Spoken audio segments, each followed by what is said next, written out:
Ce qui est fantastique avec cette posture d'acceptation, en fait, c'est que c'est par elle que arrive le réel lâcher-prise. Le lâcher-prise, c'est pas dans la tête, c'est vraiment dans le corps. Et ce que je vais vous montrer avec la méditation qui s'en vient, ça va être ça, vraiment lâcher-prise. L'émotion, ce qu'elle cherche à être, c'est être ressenti, traversé, mais pas de n'importe quelle façon. Il y a une posture particulière et c'est la pleine conscience par la méditation qui va nous aider à la comprendre. Alors je vous montre ça. Bienvenue chez Let It Be. Les balados de Let It Be sont des univers en soi qui vous décalent de l'espace-temps pour mieux vous entrouvrir les portes de cette philosophie de vie si simple, si apaisante. C'est Marie qui vous guide, seule ou avec mon invité, on vous souffle doucement dans vos oreilles des méditations et des échanges originaux et inspirants. Let It Be est un podcast de méditation soutenu par Let It Be Méditation et ses formations en méditation. Alors, on commence. Bonjour à vous. Le point de départ de ce podcast, ou le point de départ de tous les podcasts d'ailleurs, c'est souvent quelque chose qui m'arrive dans ma vie et je vous tisse des liens avec la sagesse ou les bienfaits de la pleine conscience pour vous permettre de voir sa portée pratique aussi. Cette semaine, je me confiais sans me confier vraiment parce que il y a une épreuve qui est arrivée dans ma vie. Je suis pas encore prête à en parler, je sais pas si je le serai, mais en même temps, c'est une épreuve que je dirais qui est teintée de beaucoup d'impuissance, de beaucoup aussi qui m'amène à la seule chose en fait que je peux faire dans cette épreuve, c'est d'avoir confiance dans la vie. Bon. C'est pas plus mal, c'est un bon entraînement, mais qui en même temps, c'est ça, au quotidien, me met dans une forme d'impuissance, mais aussi qui m'apprend énormément à tolérer l'ambiguïté. Et en fait, souvent, l'antidote pour aller bien, aller mieux, c'est l'action. Mais parfois, l'action, on peut pas. On peut pas venir la mobiliser parce que y a rien à faire. Autre que d'apprendre à vivre avec la composante intérieure sous forme d'émotion de l'épreuve qu'on est en train de vivre. Et donc, c'est là où la méditation rentre en ligne de compte, ou plutôt une des facettes de la méditation qui est l'acceptation. Donc, dans les cours, si vous avez déjà pris des cours avec moi, j'en parle dans la posture intérieure du méditant. Donc, cette façon d'être à la méditation qui est finalement le cœur du changement et des bienfaits qu'on peut ressentir grâce à la méditation. Souvent, on va penser que ça va être la capacité à stabiliser son esprit. Oui, c'est sûr, c'est une partie d'être moins tiré par la manche par des pensées, puis d'être dans un esprit plus stable. Mais au final, au-delà de l'esprit stable, c'est d'être capable de mobiliser une certaine façon d'être à soi, façon d'être à l'inconfort en soi, façon d'être au subtil en soi pour voir de plus en plus clairement des choses qui sont pas évidentes. Donc tout ça, qu'on le développe pendant la méditation, et évidemment, ça vient s'extrapoler naturellement à l'extérieur des frontières de notre pratique de méditation. Et ça fait en sorte que finalement, l'acceptation qu'on vient travailler, entre guillemets, en méditation, elle contient des fruits qui viennent s'offrir tout au long de notre journée. Et accepter, en fait, quand on a des épreuves, c'est vraiment la seule chose qu'on peut faire, parce que quand on peut pas changer l'épreuve, il faut changer la façon dont l'épreuve vient nous toucher. Il y a plusieurs façons de le faire, et la première, ça va être de sentir que l'écho intérieur de cette épreuve, donc les émotions douloureuses que l'on vit, ces émotions-là, déjà, elles ne sont que de passage, et surtout, elles ne nous définissent pas, elles ne sont pas nous. On est tellement en train quand on souffre, on fusionne tellement avec notre souffrance qu'on a l'impression que nous sommes souffrance, que notre vie est souffrance, alors que la posture déjà d'observation, de recul que nous amène la pleine conscience, c'est une posture qui nous permet de venir observer l'objet souffrant, en l'occurrence une émotion, une sensation douloureuse, une tension, une douleur plus physique ou autre, et le faire à partir d'un espace où on est capable de mettre justement un petit espace entre cette souffrance, cette douleur, ces émotions difficiles et l'observateur qui est finalement la présence en soi. Et déjà, j'espère que, je veux pas vous faire forcément un cours, je veux surtout vous faire une pratique aujourd'hui, mais j'espère que déjà, en vous expliquant cela, vous sentez que, on défusionne. On peut mettre un peu d'espace. Et qui dit espace dit perspective, et qui dit perspective dit vision plus élargie. Donc, quand on fait ça, déjà, en se reculant, pour ne plus être en fusion avec ces émotions-là, on voit que, au-delà de l'épreuve, il y a quand même d'autres réjouissances dans la vie. Au-delà des émotions difficiles, il y a quand même aussi des choses réjouissantes dans notre vie. Et aussi, quand on est dans l'acceptation, donc dans cette partie plus corporelle de l'acceptation, plus émotionnelle de l'acceptation, il faut être capable de faire face, d'observer, parfois de ressentir aussi ces émotions. Et se faire face là, c'est peut-être la partie la plus courageuse. Et je pense que beaucoup finalement de nos échecs dans notre capacité de résilience, donc dans la capacité d'aller au-delà, c'est cette peur que si on va à la rencontre de nos émotions douloureuses, elles vont comme s'amplifier. Alors que il y a une beauté là-dedans, c'est que nos émotions douloureuses, elles ne s'amplifient pas. Nos émotions douloureuses, au contraire, elles viennent se pacifier quand on vient les regarder, les contempler, les ressentir en pleine conscience. Et les émotions joyeuses, les belles émotions qu'on appelle agréables, ces émotions-là, elles viennent pas non plus se minimiser. Elles prennent elles aussi de l'expansion. Donc c'est quand même assez fantastique de se dire que le corps humain est bien fait à ce point. Et donc comme je vous disais souvent, ce qui va se passer, c'est que on n'ose pas aller dans l'espace et où se vit l'émotion, n'est-ce pas, venir la ressentir, la vivre. Donc le travail le plus courageux, c'est d'oser s'asseoir avec l'émotion. Ça n'a pas besoin d'être un travail parfait. Ça a juste besoin d'être d'un travail ou que l'on se dédie dans une pratique à part à travers une méditation. Aujourd'hui, je veux donc vous offrir une méditation pour vous aider à aller à la rencontre d'une émotion douloureuse, mais comme c'est un podcast, je vais mettre quelques balises et je vais choisir volontairement de ne pas aller dans tout le potentiel de la méditation en pleine conscience des émotions, parce que je suis pas là avec vous pour vous aider. Donc déjà, sachez que si c'est votre première méditation, c'est pas forcément le bon moment pour commencer quand vous vivez une épreuve difficile. On dit qu'il faut être en forme pour méditer, donc il vaut mieux commencer à méditer quand ça va relativement bien. Et donc sachez que si vous avez besoin d'apprendre à méditer, j'ai quand même formé des centaines de professeurs de méditation au Québec, en France, donc il suffit d'aller sur mon site internet Let It Be Méditation, d'aller sur le bottin et de trouver votre professeur préféré en fonction de tous les critères qui vous plairont.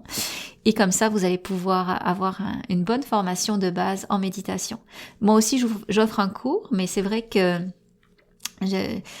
j'aime beaucoup quand vous encouragez les professeurs que j'ai formés, parce que souvent, ils vont avoir peut-être une couleur ou une spécificité de plus qui va être incroyable. Donc, vous avez le choix, c'est ça que je veux dire. D'ailleurs, je fais une parenthèse, si vous êtes plus à l'étape où vous souhaitez vous former pour devenir professeur, là, les portes de la 26e cohorte de professeurs de méditation sont ouvertes et on a déjà quelques inscrits. Ça débute fin janvier 2026 pour 9 mois ensemble et c'est vraiment une formation qui est adorée. J'ai beaucoup d'ailleurs de professeurs que j'ai déjà formés qui la prennent une deuxième fois.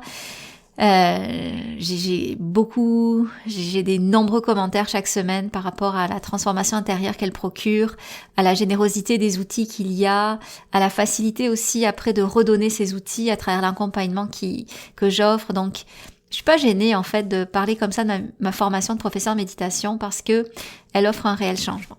Mais là, je m'arrête parce que je voudrais parler de qu'est-ce qui s'en vient, c'est la méditation que je vous offre. Et c'est une méditation, comme je vous disais, sur les émotions. On la fait pas si on n'est pas forcément habitué à faire de l'introspection, qu'on n'a pas une petite habitude déjà de méditation.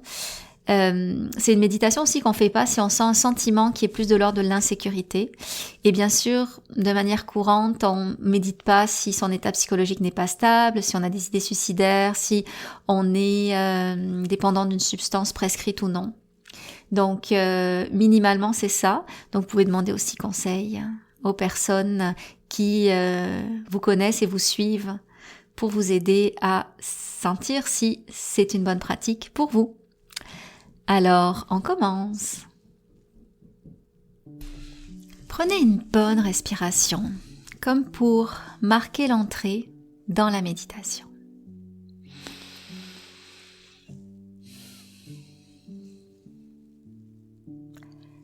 Puis tout doucement, venez observer votre souffle tel qu'il est aujourd'hui,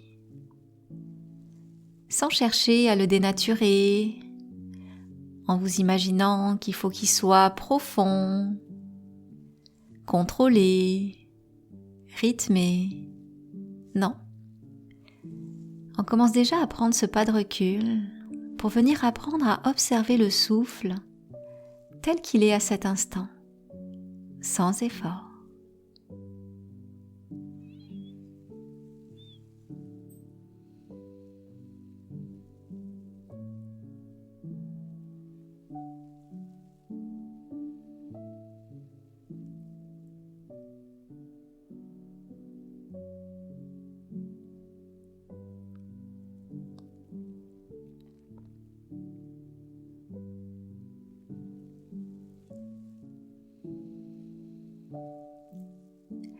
Et si vous avez des pensées qui vous amènent à sortir de l'ancrage du souffle, vous pouvez simplement revenir à l'observation de votre corps qui respire, sans en faire de cas.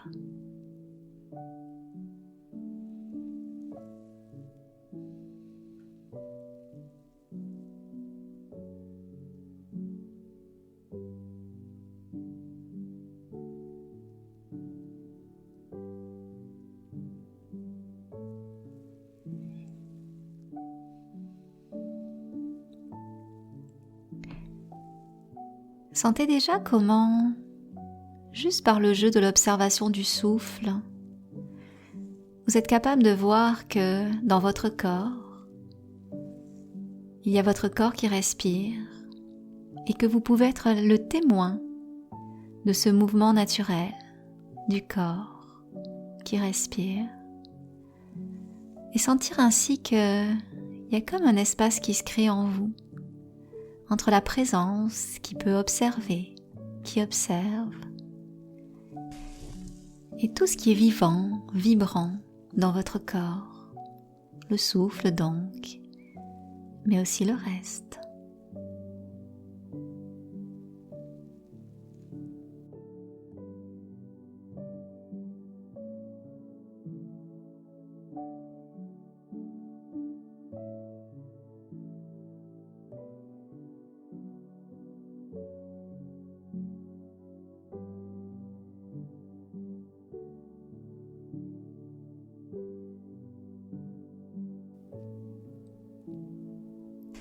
Tout doucement maintenant, portez votre attention sur la partie du corps où se vit une émotion difficile pour vous actuellement.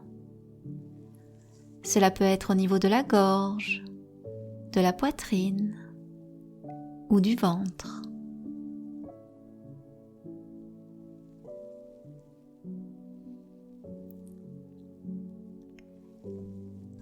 En déposant délicatement votre attention sur cette partie du corps, ne cherchez pas à fusionner votre attention avec l'émotion, mais bien à mettre de l'espace autour. Donc pour cela, vraiment, portez votre attention sur la partie où se vit l'émotion et pas sur l'émotion en tant que telle. Et alors, venez observer quel est l'effet de cette émotion sur votre corps.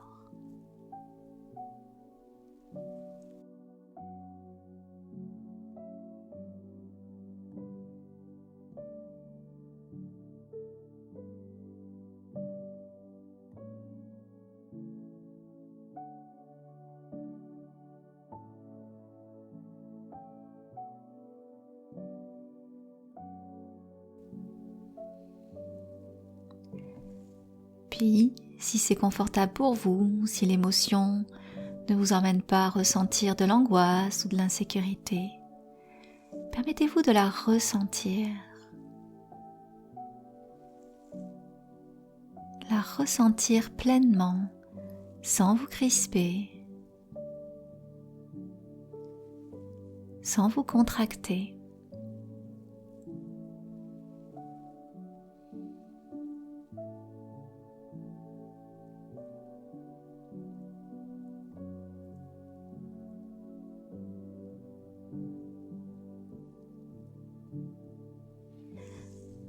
En la ressentant, vous pouvez sentir peut-être un mouvement, des changements dans la tonalité de ces sensations.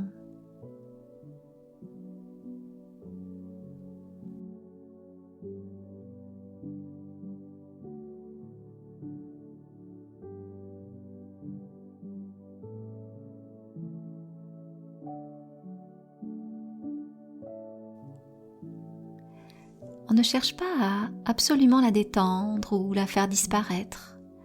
On cherche à syntoniser une façon d'être à soi, courageuse, qui nous amène à être dans l'espace où se vit l'émotion difficile.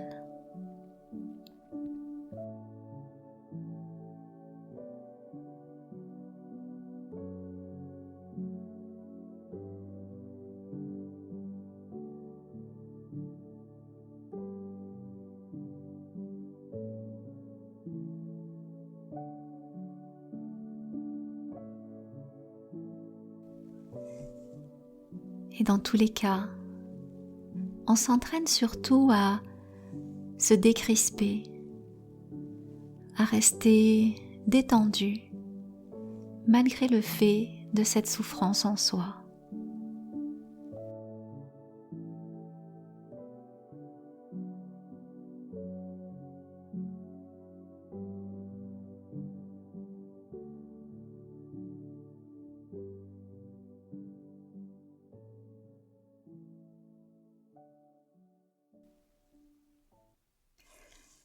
Alors la méditation tire à sa fin.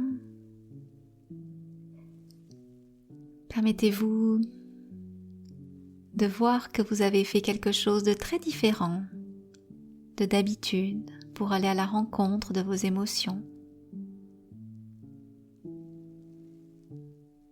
Et avec beaucoup de présence, permettez-vous de faire les gestes qui vous permettront de sortir de la méditation, comme par exemple vous étirer ou encore prendre des respirations plus stimulantes.